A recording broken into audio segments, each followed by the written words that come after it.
Hey, I'm Samir, one of the captains for the entrepreneurship program, and today we're going to be talking about pitching. For an entrepreneur, life's a pitch. In fact, every single minute you're awake, you should be pitching to someone or you should be fine tuning your pitch so that the next time you pitch to someone, it's better. Now, the question comes up, who do you pitch to? In brief, everyone.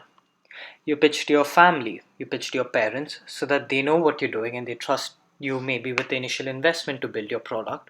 And they trust you to be an entrepreneur instead of taking a job or pursuing higher studies out of college. You pitch to your grandparents so that they can tell their neighbors what their grandchild is doing, and maybe that could be your very first customer that you make. And even your friends, they could be potential employees, or you could be pitching to that one uncle that has a lot of money because he could be a potential investor. So, in brief, you should be pitching to everyone. But what you pitch to each person is going to be different based on what you think they can be. So, let's move to the first thing, that is pitching to a potential customer.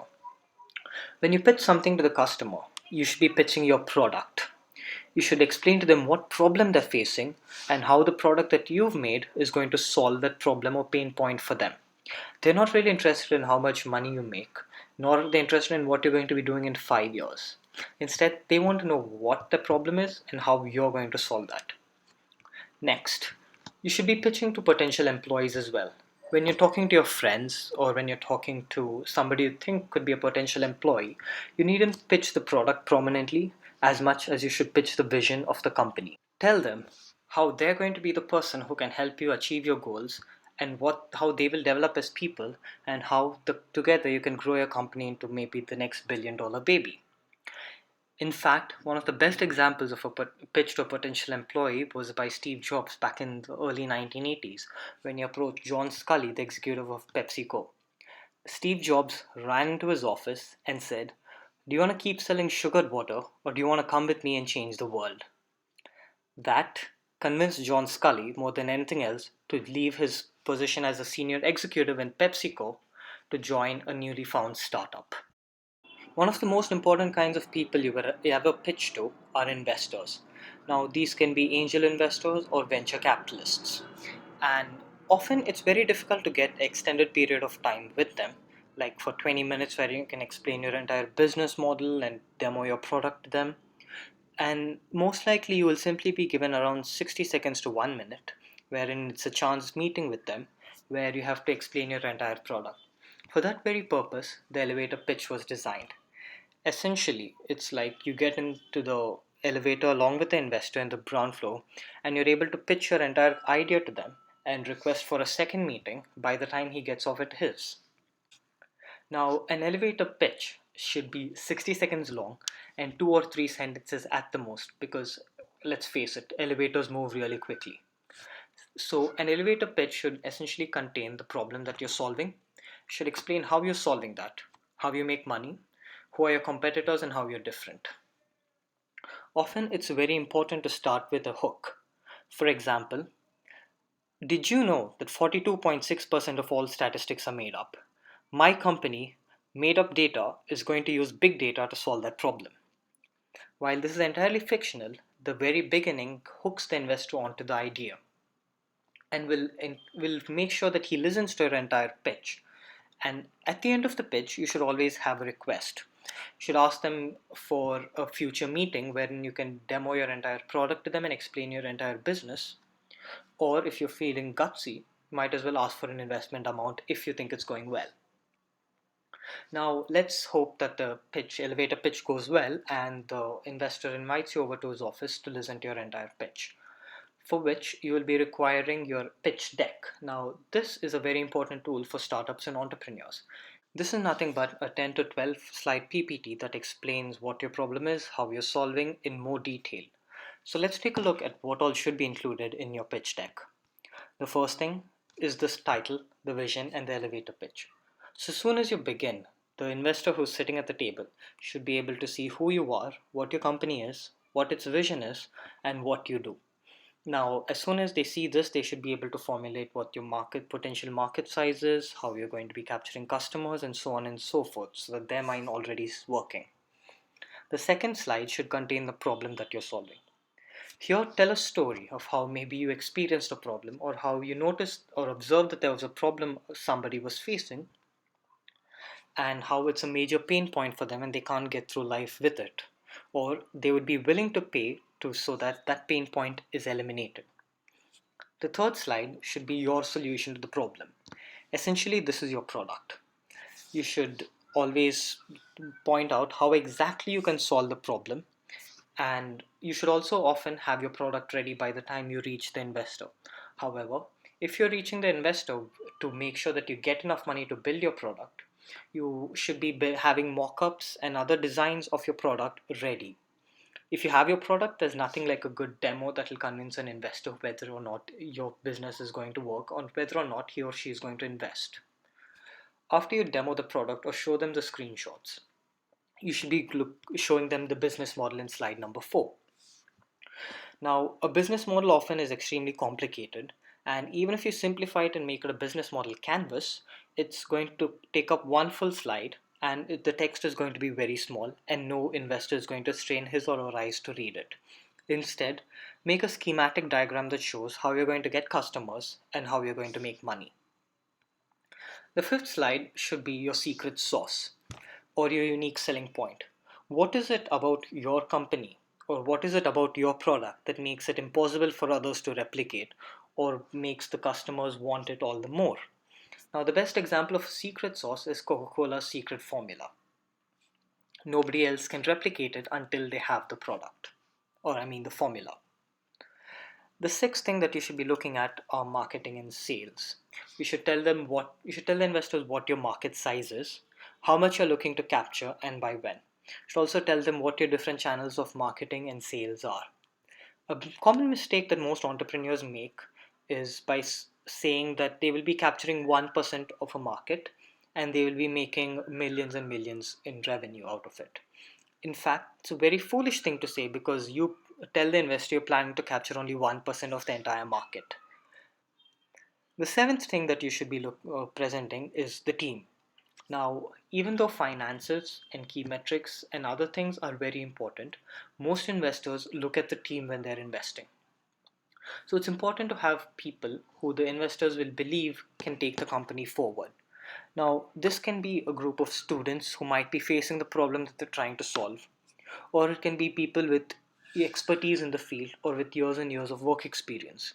Ideally, you should be having the perfect blend of skill sets. So you should be maybe having a good technological co-founder, the CTO. You should be having a hustler who can be the CEO, and you should be having one person who can look after daily operations. You should be having a brilliant designer. So you should have the perfect skill sets in the team so that the investors know that the company is in good hands. The next thing you should be showing is the competition analysis. If you ever go to an investor and say there's nobody who's in the market who's doing what we do, you will be laughed out of their office. There is always somebody doing what you do and possibly better. So you should take time to research, see who your competitors are and how you're different or better than them. An example of a very good competitors analysis is what Steve Jobs gave in his 2007 keynote of the iPhone. It's very simple and very easy to understand why the iPhone is better. The ninth slide should contain the current accomplishments of the company. It's best to represent this in the form of a timeline, like start at zero where your company was founded, when you got your first customer, or when you got your very first series of investment, or when you managed to break even. And you can project it further into the futures and when you'll be reaching your first 1,000 customers or first 10,000 customers, and maybe when you're going to reach your first 1 million in revenue. The 10th slide should be the finances and the key metrics. While it's important to have a very detailed look at your finances, it's not a very good idea to present it for a couple of reasons. First, an investor will have to look around to see what your profits are or what your revenues are. So it's best to present it in the form of graphs that are very easy to understand, like a break-even analysis. Also, the more details you provide to the investor, the easier it is for them to catch up where you're wrong and where you could potentially fail. The next thing you should be showing are key metrics. Now, these could be in the form of things like how many people have downloaded your app, or how many people were visiting your website on a daily basis, or it can even be things like how many people are on your app at for how long. For example, you can say that everybody who uses my app is there for a minimum of 2 hours and visits it 4 or 5 times every single day. Now, the very last thing that you should be having in your slide deck is a call for action. Now, if you present all this to an investor and then forget to ask for money, you've missed the whole point of this. So, when you make a call for action, you should be stating something like, I want a 2 million investment at a valuation of 10 million. So that means you're asking for 2 million and you're willing to provide 20% of equity to the investor for that. So your company is valued at 10 million in total. Now, it's not enough to simply ask for the money. To convince an investor to actually invest, you should show them how you're going to use the money. How much you're going to spend in developing the product, how much are you going to spend in marketing the product, and how much are you going to increase your salaries now that you've got the investment. Now, here are a few points to note about pitching and before you go to an investor or pitch to your very first customer. The first thing is practice, practice, and practice. Until you're confident about your pitch and until it's absolutely perfect, do not ever risk going in front of an investor because they will beat you down. They would have seen hundreds of pitches, and in fact, unless yours is exceptional, they won't be willing to even listen to you. Next, tell your story. Explain why you started the company. And while it's really important to have good revenue and show that your key metrics are very good, to convince an investor, you should tell your story. What prompted you to start such a company? What convinced you that you're the right person to do it? The next thing is the 10-20-30 rule. This was given by Guy Kawasaki, who's a very famous author in the entrepreneurial field, like with books like The Art of the Start. Now, he's given a 10-20-30 rule which states that a PPT or a pitch deck should have no more than 10 slides, 11 will do. And you should pitch for no longer than 20 minutes, and you should have a minimum font size of 30 points. Why 30? Because investors tend to be old people and their eyesight goes down with age. The next thing is to be very clear with your pitch. Often after your pitch, the investor is going to be asking you questions as to whether or not, which could about your problem that you're solving and whether your market size is real or not, and so on and so forth. So you should have answers to everything, and you should be able to communicate with them very clearly why you're doing what you're doing. The next thing is don't be boring. You are probably aren't the first person they're listening to, even in that day. There are 4 or 5 people before you and 4 or 5 people after you. So if you're boring, you're most likely to be forgotten and ignored. So try to make it as interesting as possible. There's nothing like a good demo to convince an investor or to make sure that it sticks in their mind. And often a very good story also acts as a good hook and helps them remember who you are. And lastly, everybody knows that the numbers and targets you've presented are poo. Investors more than anyone else. They would have seen hundreds of startups that are projecting very high finances and or are setting very low targets.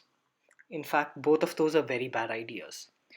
Be as realistic as possible, and investors know that even though that you're trying to be as realistic as possible, you won't be achieving any of it. There's not been a single company or startup in the world that's not missed a deadline or has managed to make as much revenue as they've claimed to do. So with that, guys, I wish you the best of luck for when you're pitching to your very first investor, customer, or future employee.